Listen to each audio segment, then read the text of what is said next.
जंगलમાં રહજે આમ आदिवासी जंगल रखवाला रे।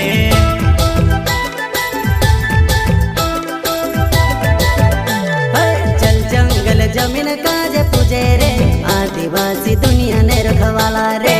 बाप देव खतरी काजे पूजे रे आदिवासी सबसे निराला रे।